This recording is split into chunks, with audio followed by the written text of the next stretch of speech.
जय श्री कृष्ण। कामदा एकादशी व्रत कथा। धर्मराज युधिष्ठिर कहने लगे कि हे भगवान, मैं आपको कोटि कोटि नमस्कार करता हूँ।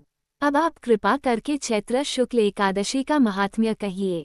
श्री कृष्ण कहने लगे कि हे धर्मराज, यही प्रश्न एक समय राजा दिलीप ने गुरु वशिष्ठ जी से किया था और जो समाधान उन्होंने किया वो सब मैं तुमसे कहता हूँ। प्राचीन काल में भोगीपुर नामक एक नगर था। वहां पर अनेक ऐश्वर्यों से युक्त पुंडरीक नाम का एक राजा राज्य करता था। भोगीपुर नगर में अनेक अप्सरा, किन्नर तथा गंधर्व वास करते थे।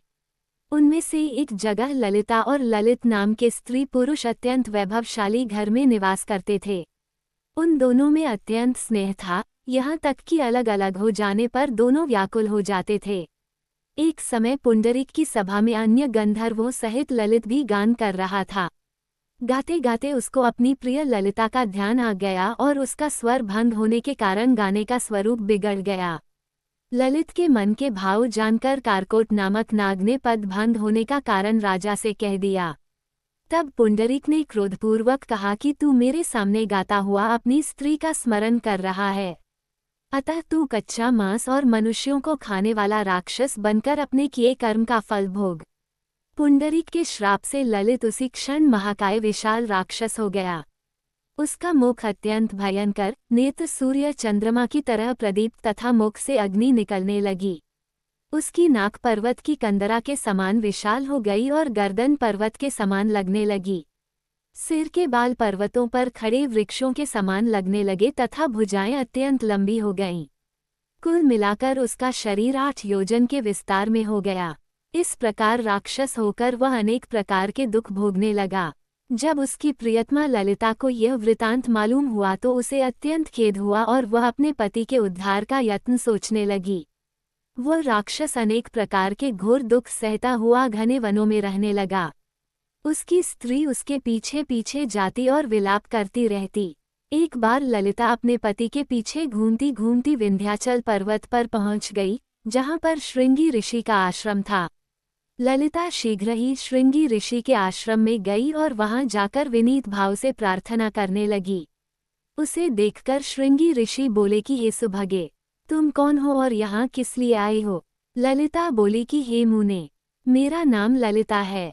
मेरा पति राजा पुंडरीक के श्राप से विशालकाय राक्षस हो गया है। इसका मुझको महान दुख है। उसके उद्धार का कोई उपाय बतलाए। श्रृंगी ऋषि बोले, हे गंधर्व कन्या, अब चैत्र शुक्ल एकादशी आने वाली है, जिसका नाम कामदा एकादशी है। इसका व्रत करने से मनुष्य के सब कार्य सिद्ध होते हैं। यदि तू कामदा एकादशी का व्रत कर उसके पुण्य का फल अपने पति को दे तो वह शीघ्र ही राक्षस योनि से मुक्त हो जाएगा और राजा का श्राप भी अवश्य शांत हो जाएगा। मुनि के ऐसे वचन सुनकर ललिता ने चैत्र शुक्ल एकादशी आने पर उसका व्रत किया और द्वादशी को ब्राह्मणों के सामने अपने व्रत का फल अपने पति को देती हुई भगवान से इस प्रकार प्रार्थना करने लगी कि प्रभो, मैंने जो यह व्रत किया है इसका फल मेरे पतिदेव को प्राप्त हो जाए, जिससे वह राक्षस योनि से मुक्त हो जाए।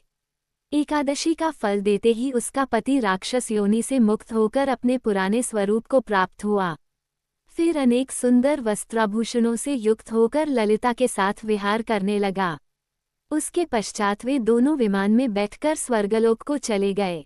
वशिष्ठ मुनि कहने लगे कि हे राजन, इस व्रत को विधिपूर्वक करने से समस्त पाप नाश हो जाते हैं तथा राक्षस आदि की योनि भी छूट जाती है। संसार में इसके बराबर कोई और दूसरा व्रत नहीं है। इसकी कथा पढ़ने या सुनने से वाजपेय यज्ञ का फल प्राप्त होता है। धन्यवाद। अगर आपको ये कथा पसंद आई हो तो चैनल को लाइक और सब्सक्राइब अवश्य करें। जय श्री कृष्ण।